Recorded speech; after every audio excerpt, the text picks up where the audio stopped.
السلام علیکم ناظرین، میں ہوں سالک مجید، آپ دیکھ رہے ہیں جو پاکستان ویڈیوز۔ آج ہے 20 ستمبر 2025۔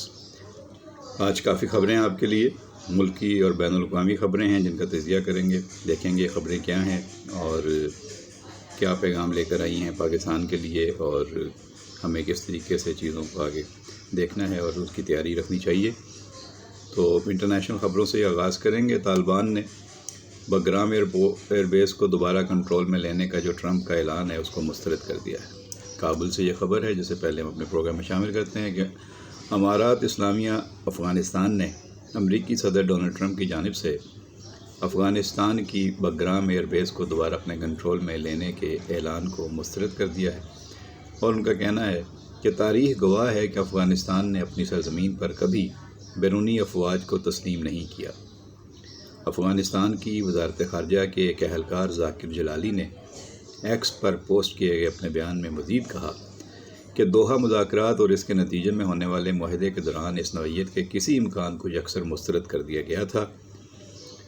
ذاکر جلالی کے مطابق امریکہ کے افغانستان کے کسی بھی حصے میں فوجی موجودگی برقرار رکھے بغیر افغانستان اور امریکہ باہمی احترام اور مشترکہ مفادات پر مبنی اقتصادی اور سیاسی تعلقات قائم کر سکتے ہیں۔ اب یہ تو ہے جواب جو برطانیہ میں جب ٹرمپ گئے تو انہوں نے کہا تھا کہ میں بگرام ایئرپورٹ دوبارہ حاصل کرنا چاہ رہا ہوں۔ اب ان کا ایک نیا اعلان بھی سامنے آ گیا ہے کہ چینی صدر سے ٹک ٹاک کی ڈیل جو ہے اس پر حتمی بات ہو گئی ہے، اور اب قومی سلامتی کے معاملات کا جو ہے وہ ہم تحفظ کریں گے اور ٹک ٹاک کی سخت نگرانی کی جائے گی۔ تو دیکھیں، ٹرمپ روزانہ کوئی نہ کوئی ایسی بات کر دیتے ہیں جس میں کوئی دوسرا ملک جو ہے وہ شامل ہوتا ہے، اس کو وہ کھینچ لیتے ہیں ایک نئی بحث میں۔ تو یہ آپ کو خبر جو ہے ہم نے شروع کی ٹرمپ کے جواب میں طالبان نے کیا کہا۔ اب پرتگال کا ایک اعلان بہت اچھا ہے مسلمانوں کے لیے، وہ سامنے آ گیا ہے کہ پرتگال نے فلسطین کو بطور ریاست تسلیم کرنے کا اعلان کر دیا ہے۔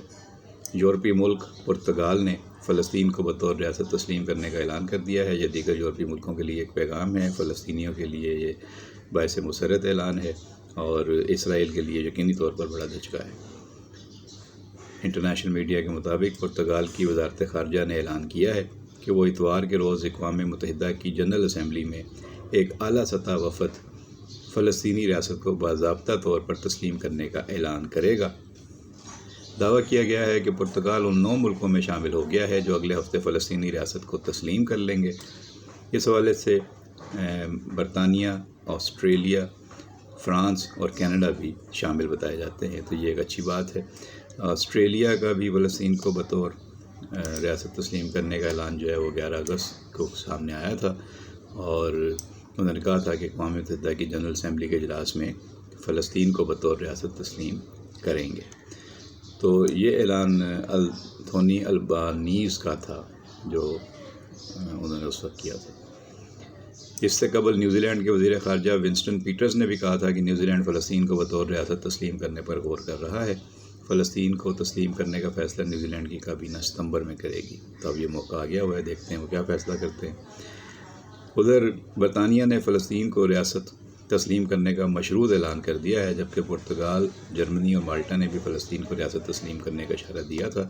برطانیہ کے دورے میں ٹرمپ نے برطانوی وزیر اعظم کے اس آئیڈیا سے اختلاف کیا ہے، اور وہ اس حق میں نہیں ہے کہ فلسطین کو ریاست تسلیم کیا جائے، لیکن یورپی ممالک کی جانب سے فلسطین کو الگ ریاست تسلیم کرنے کا جو مسلسل اعلان سامنے آ رہا ہے، یہ یقینی طور پر اسرائیل اور امریکہ کے صدر ٹرمپ کے لیے یہ جو ہے وہ ایک سخت پیغام ہے، اور بہرحال ہمیں تو خوش ہونا چاہیے کہ فلسطین کو اب یورپی ملک جو ہیں وہ بھی ایک ریاست کے طور پر تسلیم کر رہے ہیں۔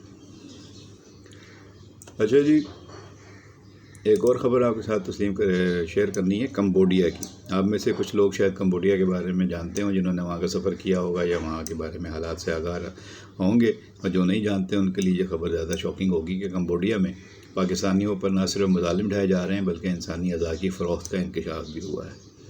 میڈیا میں یہ رپورٹ آئی ہے کہ جنوبی ایشیائی ملک کمبوڈیا میں پاکستانی شہریوں پر بے ہمانہ مظالم اور انسانی اعضاء کی فروخت کا انکشاف ہوا ہے۔ قومی اسمبلی کی قائمہ کمیٹی برائے اوورسیز پاکستانیز اور انسانی حقوق نے ایک سال میں 18,000 پاکستانیوں کے کمبوڈیا جانے پر وزارت داخلہ پر برہمی کا اظہار کیا ہے۔ چیئرمین کمیٹی نے کہا کہ FIA کمبوڈیا جانے والے افراد کی سہولت کاری کر رہا ہے۔ اراکین کا کہنا تھا کہ تھائی لینڈ اور ویتنام کی ہمسایہ ریاست میں پاکستانیوں کو یرغمال بنانے، کرنٹ لگانے، بھتہ لینے کی شکایات عام ہیں، جسمانی اعضاء تک نکال لیے جاتے ہیں۔ کمیٹی چیئرمین آغا رفیع اللہ نے بڑے سوالات اٹھا دیے۔ کہا DG بیورو آف امیگریشن کا عہدہ خالی کیوں ہے؟ تمام اختیارات کیا قائم مقام DG کے پاس ہیں؟ وزارت خارجہ نے اگر 700 افراد ریسکیو کیے تو پھر ایک سال میں مزید 18,000 افراد جو پاکستانی ہیں وہ کمبوڈیا کیوں چلے گئے؟ اب یہ اس سے پہلے نا یہ خبریں آتی رہی ہیں کہ کمبوڈیا کے اشتہارات آتے ہیں، وہاں پہ پرکشش نوکریوں کے ملازمت کے مواقع دیے جاتے ہیں، بڑی سیلری اور پیکج کیا ہے ان کو جو ہے وہ سوشل میڈیا کے ذریعے یا فون کے ذریعے اطلاع دی جاتی ہے اور ان کو وہاں پہ کچھ پیسے لے کر پہنچنے کے لیے کہا جاتا ہے۔ جب وہ کمبوڈیا کے بجائے کسی دوسرے پڑوسی ملک میں پہنچتے ہیں تو وہاں سے ان کو اغوا کر کے کمبوڈیا لے جاتے ہیں اور وہاں پہ ان کو حکومت خانوں میں رکھا جاتا ہے، ان پہ تشدد کیا جاتا ہے، ٹارچر کیا جاتا ہے۔ ٹارچر سیلوں میں پھر ان سے کہا جاتا ہے کہ گھروں سے پیسے منگواؤ اور جو کچھ ہے وہ تو دے دو، اور جب وہ پیسے منگواتے تھک جاتے ہیں یا پیسے نہیں آتے تو پھر وہ ان کے انسانی اعضاء جو ہوتے ہیں وہ نکال کر بیچ دیتے ہیں۔ تو یہ کچھ وہاں پہ ہو رہا ہے اور اس لیے جو ہے وہ اب یہ معاملہ جو ہے وہ قومی اسمبلی میں بھی کمیٹی میں آ گیا ہے، اور کمیٹی رکن مہرین بھٹو نے کہا کہ ملک کے پڑھے لکھے پروفیشنلز نے اوورسیز جانا ہی ترجیح بنا رکھا ہے، جبکہ وزارت اوورسیز کے حکام نے بتایا کہ 2024-25 میں پاکستانیوں نے بیرون ملک سے 38 ارب ڈالر کی تحصیلات زر وطن بھیجی ہیں۔ تو یہ بھی اچھی بات ہے کہ لوگ باہر جاتے ہیں اور پھر وہاں سے وہ اپنے پیاروں کو پاکستان میں اپنے جو ہے وہ پیسے بھیجتے ہیں۔ تو 38 ارب ڈالر جو ہیں وہ 24-25 میں آئے ہیں، تو یہ تو پاکستانیوں کے لیے خوش آئند بات ہے۔ اچھا جی، ایک اور خوش آئند بات، خوشخبری یہ ہے کہ پاکستان اور چین کے درمیان صنعتی تعاون کو فروغ دینے کا فیصلہ ہوا ہے اور 3 مفاہمتی یادداشتوں پر دستخط ہو گئے ہیں۔ آپ کو پتہ ہے کہ صدر مملکت آصف علی زرداری ان دنوں چین کے دورے پر ہیں۔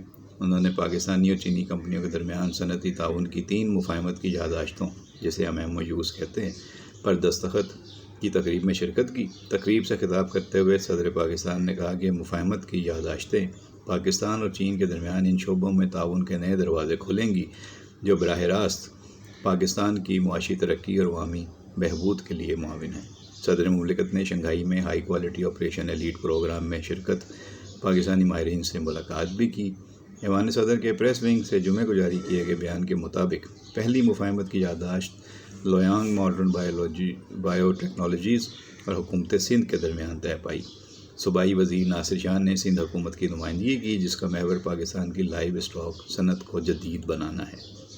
دوسری مفاہمت کی یادداشت بیجنگ ایشین افریقہ لونگیو اور ASM سروسز کے درمیان طے پائی، جو پاکستان میں ایک جدید ٹیکسٹائل انڈسٹریل پارک کی تشہیر اور تعمیر سے متعلق ہے، اور ASM سروسز کے درمیان طے پائی گئی ہے۔ تیسری مفاہمت جو سچوان چوانگ ساؤ فائر ٹرکس مینوفیکچرنگ کمپنی اور ASM سروسز کے درمیان ہوا ہے، جو پاکستان کے لیے فائر ٹرکس اور جدید ایمرجنسی آلات کی فراہمی، تقسیم، فروخت اور بعد از فروخت خدمات میں تعاون کا فریم ورک طے کرتی ہے۔ تو یہ اچھی بات ہے کہ صدر پاکستان کے دورہ چین کی وجہ سے پاکستان میں خاص طور پر سندھ میں سرمایہ کاری ہوگی اور صنعتوں کو فروغ ملے گا، صنعتی تعاون کو فروغ ملے گا، اور یہاں پر کافی نئی ایکٹیویٹی جو ہے شروع ہوگی۔ ظاہر ہے کہ ترقی کا عمل آگے بڑھے گا، روزگار کے مواقع بھی پیدا ہوں گے۔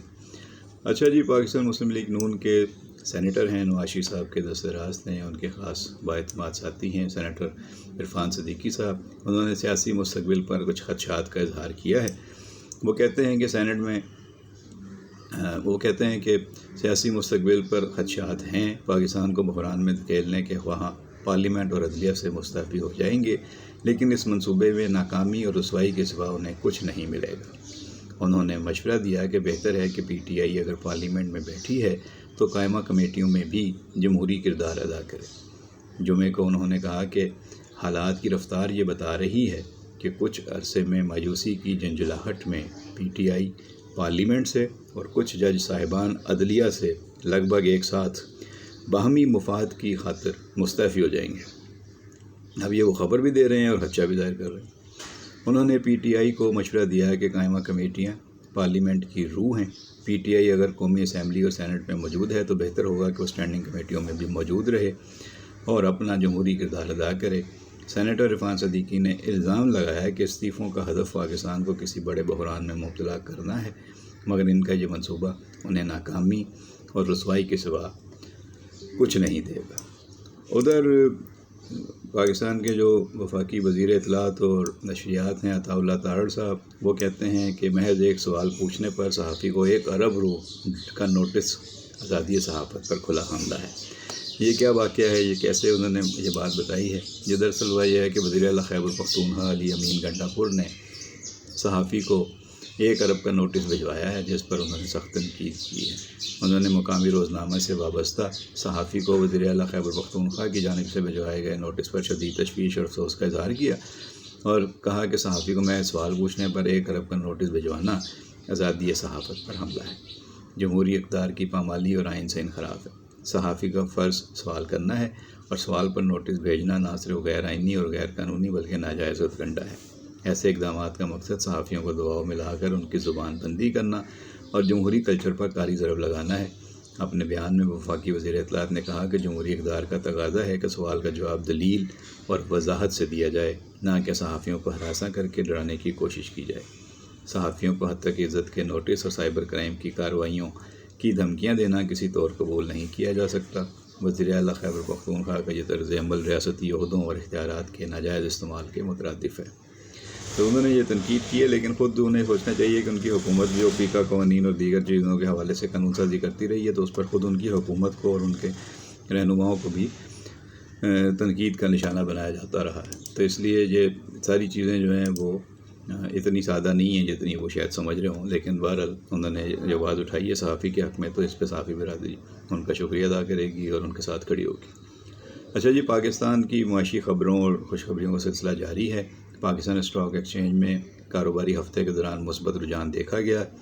بازار حصص کے 100 انڈیکس میں ہفتے بھر کے دوران 3,597 پوائنٹس کا اضافہ ہوا، جس کے بعد پی ایس ایکس 1,58,037 پوائنٹس پر بند ہوا. یہ اچھی بات ہے. کاروباری لوگ، سرمایہ کار لوگ اس کو سمجھتے ہیں کہ یہ کتنی خوش آئند بات ہے کہ ایک ہفتے کے دوران 3,500 پوائنٹس کا اضافہ ہوا ہے 100 انڈیکس میں. 100 انڈیکس کی بلند ترین سطح 1,59,337 پوائنٹ تک رہی. یہ بھی ایک اچھی خبر ہے اور اس پہ وزیر اعظم پہلے ہی اطمینان کا اظہار کر چکے ہیں اور یہ چیزیں روز بروز ہماری بہتر ہوتی ہوئی معیشت کی عکاسی کرتی ہیں. اس پہ ہمیں خوشی کا اظہار بھی کرنا چاہیے. سکھر سے خبر شامل کرتے ہیں جو کہ ماضی میں بھی اس طرح کی خبر آپ کے سامنے گزری تھی.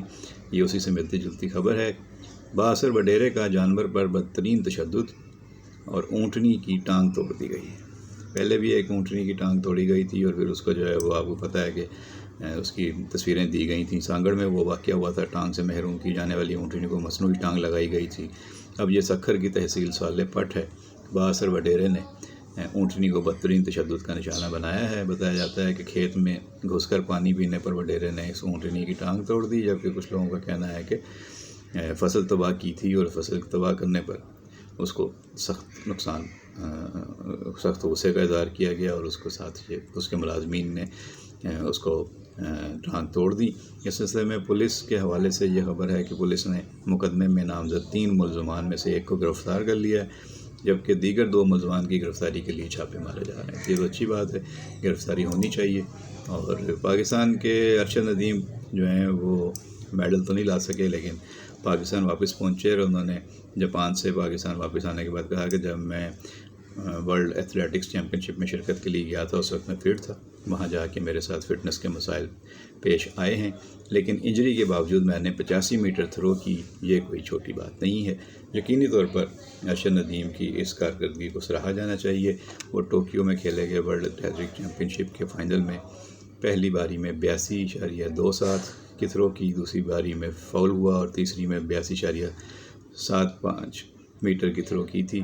اور پہلے راؤنڈ میں 3 تھرو کے بعد 10ویں نمبر پر تھے، لیکن وہ چونکہ انہوں نے 85 میٹر کی تھرو کی تھی ڈائریکٹ فائنل میں پہنچ گئے تھے. بہرحال انجرڈ ہو گئے، کوئی بات نہیں. آئندہ کے لیے ان کے لیے نیک تمناؤں کا اظہار کرنا چاہیے کہ وہ پاکستان کا نام روشن کرتے رہیں. انٹرنیٹ استعمال کرنے والوں کے لیے اچھی خبر ہے کہ پاکستان کی حکومت جو ہے وہ اس پہ کافی پریشان تھی اور سوچ بچار کر رہی تھی کہ انٹرنیٹ کی رفتار سلو ہو گئی ہے، اس کو کیسے تیز کیا جائے. تو اب آئندہ 12 سے 18 ماہ کے دوران انٹرنیٹ کی رفتار تیز ہونے کا امکان ہے۔ پاکستان کو 3 نئے سب میرین کیبلز کے ذریعے عالمی نیٹ ورک سے منسلک کیا جائے گا۔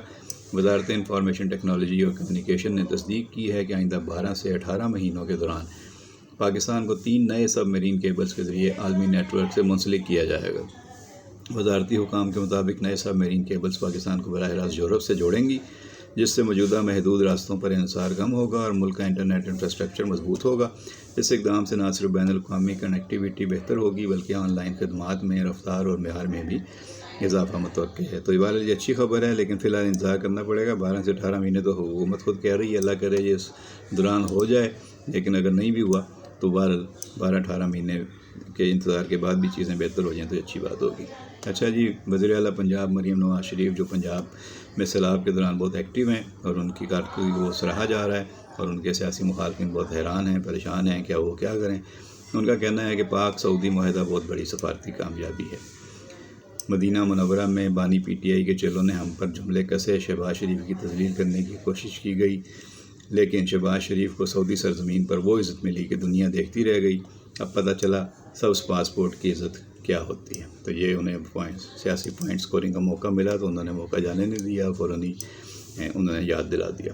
اچھا جی، کراچی سے خبر ہے، بیوی کو تیزاب پھینک کر جھلسانے کے مجرم شوہر کو 24 سال قید کی سزا سنا دی گئی ہے۔ یہ اچھی خبر ہے۔